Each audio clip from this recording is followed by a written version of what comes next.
On retrouve quoi sinon comme spécificité? Il y a en particulier 2 éponges, donc c'est un petit peu la spécialité de notre équipe. Des éponges qui ne sont connues que de très très grande profondeur. Et c'est les travaux dans cette grotte des 3 pépés qui ont permis de comprendre beaucoup mieux la biologie, l'écologie, l'histoire naturelle de ces éponges, mais non seulement de ces espèces-là, mais de toute leur famille. Les travaux dans cette grotte à 25 mètres de fond qui ont permis de révolutionner un petit peu notre connaissance de ces 2 grandes familles d'éponges, de ces 2 grands groupes d'éponges. Pause. Avant de continuer, il va falloir revenir en arrière pour vous présenter la station marine d'Andoum, un laboratoire emblématique qui est au cœur de la recherche scientifique marine. Allez, c'est parti.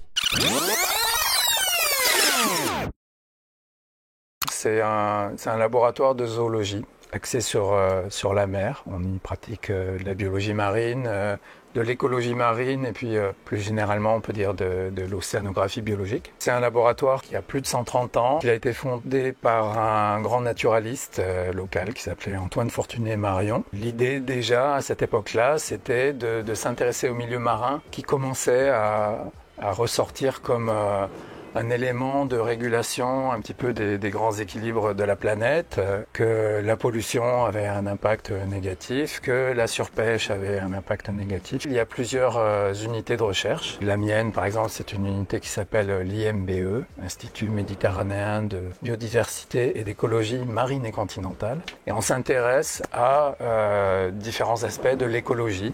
Et ici, particulièrement à la station marine, de l'écologie marine. Elle est aujourd'hui dotée d'un laboratoire de biologie moléculaire qui est à la pointe de ce qui se fait dans le domaine, d'un laboratoire d'écologie chimique et de métabolomique également à la pointe de la recherche. Il y a à la fois des personnels du CNRS, comme moi, donc je suis chercheur au CNRS, et puis des personnels de l'université. Ces laboratoires, ces unités agrègent des personnels de différentes entités d'une manière pluridisciplinaire et aussi de toujours maintenir à côté du volet recherche un côté pédagogique avec les enseignements universitaires. Nous n'arrivons pas à la direction, mais au 3e étage de la station marine, où il y en a qui font semblant de travailler. Qu'est-ce qu'on fait de beau ici? Vous êtes en stage avec l'OSU Institut Pythéas et vous faites quoi exactement? C'est quoi le cadre de votre stage? Créer des supports de médiation scientifique sur différentes questions. Là, en l'occurrence, on travaille sur une pièce de théâtre pour la fête de la science, sur la matière noire et l'énergie sombre. Bon, on vous embête pas plus pour l'instant, on va peut-être revenir. Moi, je vais être passée par là. Ils ont Donc, ils sont vraiment, ces stagiaires, dans des conditions très compliquées. On va aller voir leur maître de stage pour se plaindre. Monsieur Botti. Ravi de te revoir parmi nous.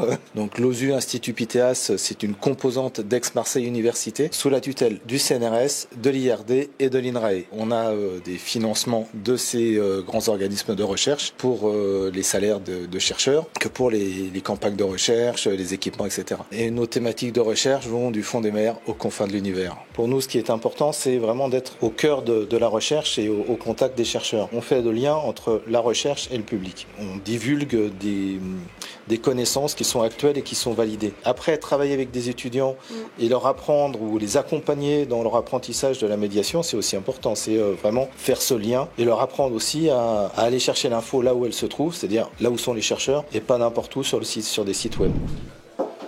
Bon, alors qu'est-ce qui se passe dans ce bureau? Encore un chercheur sans blouse blanche. On m'a donc menti?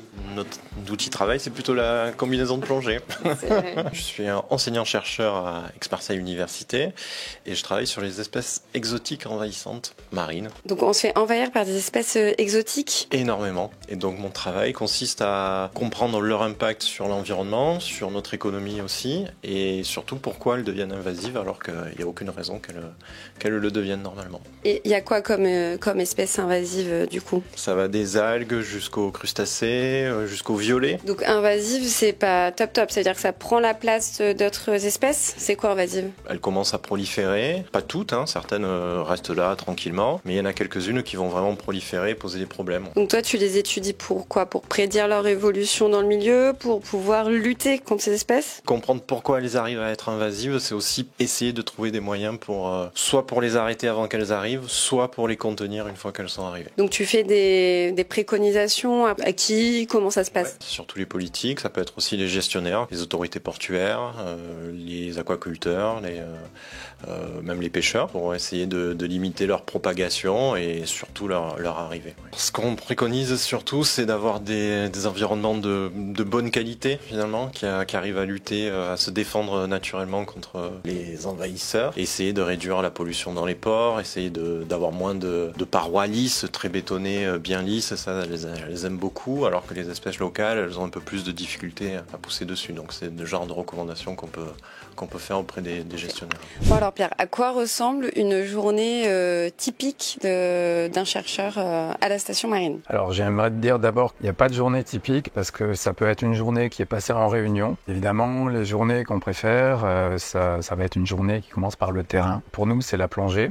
Essentiellement, donc on est plusieurs à être des chercheurs plongeurs. On a des bateaux qui sont au port de la Pointe-Rouge. En plongée, on doit être plusieurs, mais souvent on est là pour des objectifs différents. On travaille quand même beaucoup sur la zone du parc des Calanques. On travaille beaucoup sur les milieux rocheux, en particulier sur les grottes sous-marines. On étudie principalement des éponges. Donc les éponges, c'est des animaux marins qui sont fixés aux parois de ces grottes ou des roches. Moi en particulier, je m'intéresse à des petits crustacés qui nagent à l'intérieur des grottes. C'est des sortes de mini-crevettes qui vivent parfois en très grand nombre. Donc c'est assez commode quand on veut avoir un échantillon assez représentatif. On peut très facilement en attraper des centaines. Voilà. Quoi, avec une épizette? On prend une petite. On peut avoir une épizette, on peut avoir une. Moi j'ai des petites bouteilles aspirantes qui me permettent de faire ça de manière délicate. Bon, trêve de bavardage, il est temps de mettre les voiles et partir en mer. Mais avant tout, il faut préparer le matériel nécessaire à la plongée. Plier les combinaisons, prendre les bouteilles, charger le camion. Et pour Pauline et moi, un médicament contre le mal de mer nous suffira.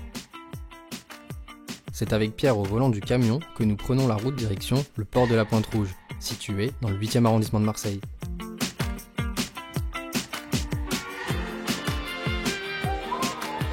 Arrivé sur place, c'est le moment d'embarquer sur l'Antédon 2, un bateau qui appartient au CNRS, qui est notamment utilisé pour emmener les chercheurs explorer les fonds marins méditerranéens. Une fois le matériel chargé, nous pouvons enfin quitter le port. Il faut hisser la grande voile, enfin allumer les moteurs, et c'est parti, direction La Ciotat. Et pendant que tout le monde s'équipe pour aller plonger dans les meilleures conditions possibles, nous sommes allés à la rencontre du jeune capitaine de ce navire, pour qu'il nous donne plus de détails sur le lieu où nous nous rendons. Alors aujourd'hui, on va déposer des plongeurs dans une grotte sous-marine qui est située sur le bec de l'Aigle, qui tient son nom bec de l'Aigle parce que ça ressemble à un bec d'aigle. Tout simplement. Donc voilà, la grotte sous-marine a une entrée à 18 mètres de profondeur et donc on va déposer 3 plongeurs qui vont descendre pour rechercher des éponges et on va rester en stationnaire devant pour permettre la surveillance et le bon déroulement de la plongée. Merci capitaine pour vos explications on ne peut plus claires.